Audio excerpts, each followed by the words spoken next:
rester dans le logement, dans l'accès à la propriété, parce que, on va se le dire, là, accéder à la propriété de nos jours, pour notre génération, en tout cas peut-être les plus jeunes, ça devient presque un rêve inaccessible, ou en tout cas, si c'est accessible, tu vas travailler fort ta propriété. Et là, c'est un sondage, un classement, un rapport de Royal Lepage, qui classe, si vous voulez, les villes canadiennes en fonction de leur abordabilité, en fonction du coût. Ce qui ressort de ça, moi, ça m'a marqué, c'est que la moitié des Montréalais envisagent déménager dans une ville plus abordable un peu partout à travers le Québec. La moitié des répondants sont à Montréal. Je suis pas surprise. Non, mais c'est beaucoup. Trois-Rivières est au 8e rang, très populaire, abordable. Sherbrooke, 13e position. Et il y a une tendance à la hausse à Québec, là. Québec, ça coûte de plus en plus cher. C'est un peu ce qui ressort, si vous voulez. Puis les jeunes, notamment, là, que ce soit Génération Z, les milléniaux, 77% des répondants de ces tranches d'âge-là envisagent l'option de se relocaliser pour accéder à la propriété. Alors, dans ce contexte-là, Mélanie Bergeron, courtière immobilière, co-animatrice de l'excellent balado Sans vice caché, ici à Cube, est là. Salut Mélanie! Hey, bonjour à vous deux! Coudon, si-tu rendu plus achetable sur l'île, Mélanie, qu'est-ce que tu vois, toi, dans ta pratique, dans l'augmentation des prix aussi? Ben Alexandre, c'est clair que si tu as le choix entre un petit condo à Montréal qui va te coûter le même prix qu'une maison à Trois-Rivières, ben il y a des gens qui font ce choix-là. C'est pas la majorité, mais avec un prix moyen à Montréal dans certains quartiers à 1 million de dollars, premièrement, on voit le mouvement de gens qui sortent de l'île pour aller dans les couronnes, donc couronne nord, couronne sud, mais on en voit de plus en plus. Trois-Rivières, c'est le marché entre Montréal et Québec. Québec est plus achetable pour beaucoup de gens. Alors, on se retrouve entre les deux. D'ailleurs, il y a un de vos collègues, Sébastien, là, qui voyage Trois-Rivières chaque jour, puis il nous parle en coulisses là, pour nous dire « Hey, je devrais-tu m'en venir ici ou je garde ma maison? » C'est sûr que c'est plus cher ici. Puis il réfléchit, ça fait des mois là, qu'il se dit « Est-ce que je me rapproche ou je continue à voyager? » Puis il continue à voyager pour le moment parce que même s'il vend sa belle maison là-bas, il n'y aura pas le même produit ici pour le même prix, c'est clair. Non, c'est ça, ton pouvoir d'achat ne sera pas le même. Mélanie, ça va être la question qu'on va poser en tribune téléphonique à nos auditeurs aujourd'hui. Avez-vous fait une croix sur Montréal? Okay? Est-ce que c'est devenu inabordable complètement pour vous?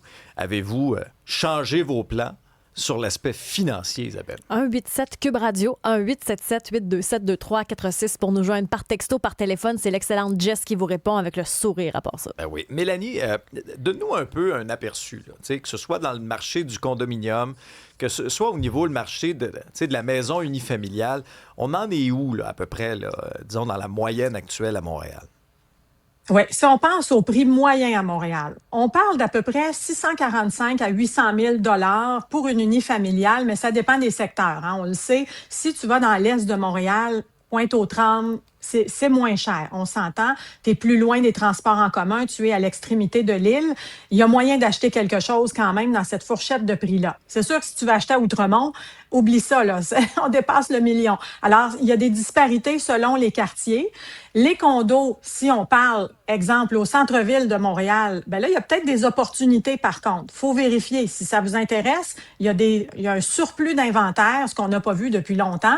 Et là, on essaye d'écouler les condos. Il y a moins d'acheteurs pour ce marché-là. Alors, il y a des opportunités, des condos qui restent en vente plus longtemps, mais dans les quartiers plus centraux, autres que le centre-ville, Rosemont, Plateau, Villeray, c'est encore un marché très, très fort, tant pour le condo que le plex aussi. On parle du plex, c'est intéressant aussi pour accéder au marché parfois. Parce que, tu sais, le condo, des fois, moi, j'en ai eu un, là, mais c'est arrivé dans ma vie à un moment où ça me convenait d'avoir un condo. Oui.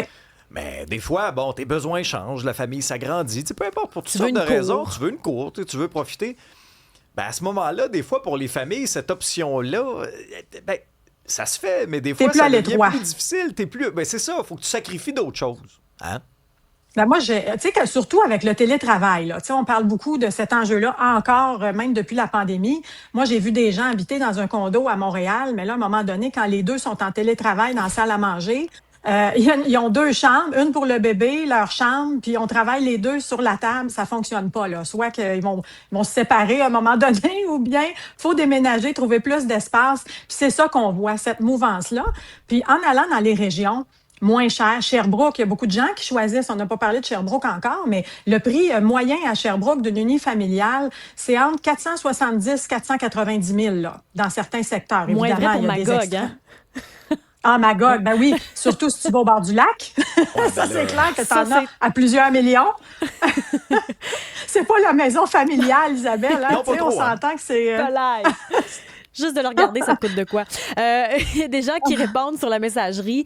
Pourquoi je paierais la totale pour aller vivre dans une ville très sale et remplie de construction?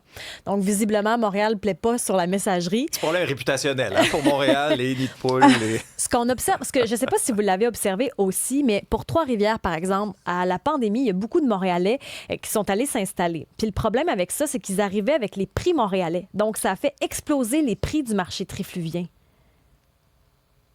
C'est vrai, mais ça se stabilise quand même. OK. Il y a OK. des gens qui ont changé de région, qui réalisent que c'est pas pour eux aussi. Tu sais, quand tu as une petite famille, puis que ta famille est en Mauricie, ça va bien aller à Trois-Rivières. Mais tu sais, si tu as des enfants, tu as envie qu'ils soient près des grands-parents, puis tes grands-parents habitent, par exemple, je sais pas moi, à Saint-Bruno. Ben ça fait loin un peu pour avoir de l'aide, pour avoir le soutien familial. Donc, il y a des jeunes familles qui vont aller dans leur région. Oui, j'en ai vu, mais c'est clair que c'est un choix auquel il faut penser. Tu sais, le travail est possible. Il y a du travail à Trois-Rivières. Hein, tu sais, il y a beaucoup de restaurants, salles de spectacle. Il y a une vie très vivante. Moi, j'ai vécu à Trois-Rivières hein, pendant 2 ans dans mes débuts de journaliste. Là. Exceptionnel. Puis les maisons étaient vraiment pas chères aussi. Je me disais, mais voyons, c'est quoi ce marché-là? Tu sais, tu pouvais acheter un 6 logements à Shawinigan pour moins de 100 000 là, tu sais, à l'époque. Là. Et aujourd'hui, encore là, quelqu'un qui investit, qui habite à Trois-Rivières, puis qui veut se bâtir un petit parc immobilier à Shawinigan, exemple, ben les plex sont beaucoup moins chers. Là. Je regardais tantôt, tu as des 6 plex à moins de 300 000. Là. Excuse-moi, des duplex à moins de 300 000, des 6 à 650 000. On voit plus ça chez nous. Là. Non, c'est Alors, une autre les gens qui ont de la réalité. famille, c'est ça. Tu sais, si tu veux te développer quelque chose puis essayer de faire un peu de sous puis te loger à moindre coût, ça peut être une bonne idée, mais il faut penser aux angles morts aussi. Là, si c'est pas ta région et que tu connais personne là-bas, ça se peut que tu as envie de revenir à un moment donné. Geneviève est au bout du fil et c'est intéressant parce que là, Geneviève est dans un processus d'achat présentement. Salut Geneviève. Bonjour. C'est une journée importante aujourd'hui, là, d'ailleurs. Là. Oui, en fait, que nous, depuis quelques mois, on a eu un offre d'achat sur notre maison qui était inattendu, qu'on a accepté parce que c'était un prix, c'était plus qu'un juste prix pour ce qu'on avait pour notre demeure. Fait que depuis quelques semaines, mois, on magasine. On est à Saint-Constant. Ma famille est à Saint-Constant, les amis sont à Saint-Constant, mes enfants, ils ont grandi ici dans leurs écoles. On a été jusqu'au point à magasiner à l'extérieur, encore dans le Couronne Sud, Saint-Mathieu, Saint-Philippe, Saint-Jacques-le-Mineur, tout ça. Les services, c'est pas pareil. C'est quand on s'éloigne un peu de la ville, parce que je le considère qu'encore dans le Couronne de Montréal, quand Saint-Constant, c'est quand même assez proche avec les services de transport. C'est dur parce que justement, on s'éloigne du monde. Mais là, finalement, on a décidé de rester. Mais là, ce qu'on est en train de chercher, on veut quand même un quai en main. On veut pas avoir à faire trop de rénovation. Fait que on a fait des choix courts, plus petites, plus de garage, des chambres. Là, c'est vraiment un, comment qu'ils appellent ça? On avait visité des bungalows, fallait quand même faire des travaux, puis au prix que c'était. Là, finalement, on a choisi un cottage, mais cottage, c'est ça, qui est plus petit, plus petite chambre, plus pas de garage, puis mais tu sais, encore là, ça reste, dans le cas qu'on veut un clé en main, de ce que je vois sur le marché depuis plusieurs semaines, c'est du 800 000 et plus. Aïe, aïe, aïe. Alors, je comprends. Très bon point, Geneviève. On va avoir une bonne pensée aussi pour vous aujourd'hui. Mélanie, c'est très intéressant le commentaire de Geneviève parce que ça revient à la notion de sacrifice. Là, tu dis, Ouais. OK, bon, là, il y a certains critères, garage, etc., la cour. Puis après ça, ben là, tu dis, OK, c'est pas achetable à Montréal, je vais m'éloigner, mettons, première couronne. Après ça, première couronne, c'est encore cher, je vais aller dans deuxième couronne. La notion de sacrifice, ça, dans ta pratique au quotidien comme courtière immobilière, tu dois voir ça tous les jours.